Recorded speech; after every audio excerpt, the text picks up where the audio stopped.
মালয়েশিয়ায় এগ্রিকালচার ভিসায় কাজে এসে এখন শুধু সার বীজ গুনতে গুনতে মানে আমাদের কি বলবো এক প্রকারের নার্ভাস হয়ে পড়ছি।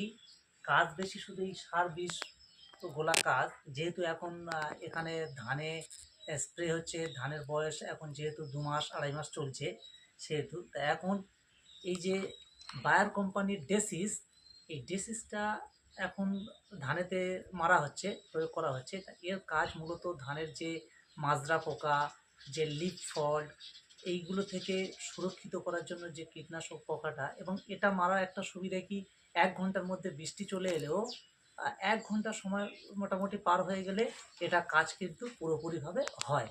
তা যাই হোক, এইরকম প্রতিটা মালয়েশিয়া এবং ভারত, বাংলাদেশ, আহ, যে চাষের যে একটা সার বীজ কীটনাশকের যে একটা পার্থক্য, এগুলো জানতে গেলে আপনারা এই চ্যানেলটা সাবস্ক্রাইব করো ইউটিউবে, এবং ফেসবুকে ফলো করো। সবসময় পাশে থেকো। আমিও চেষ্টা করব মালয়েশিয়ার যে চাষের যে যাবতীয় খুঁটিনাটি নিয়ে আপনাদের সামনে তুলে ধরার, এবং আপনারা আমার পাশে থাকবেন। মালয়েশিয়ায় এগ্রিকালচার ভিসায় কাজে এসে এখন শুধু সার বীজ গুনতে গুনতে মানে আমাদের কি বলবো এক প্রকারের নার্ভাস হয়ে পড়ছি।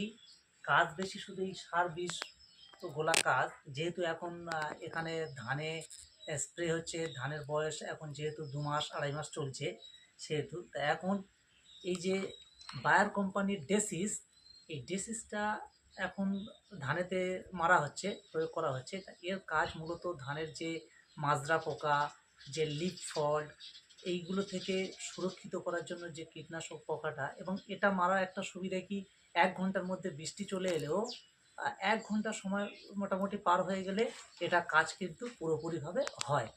তা যাই হোক, এইরকম প্রতিটা মালয়েশিয়া এবং ভারত, বাংলাদেশ, যে চাষের যে একটা সার বীজ কীটনাশকের যে একটা পার্থক্য, এগুলো জানতে গেলে আপনারা এই চ্যানেলটা সাবস্ক্রাইব করো ইউটিউবে, এবং ফেসবুকে ফলো করো।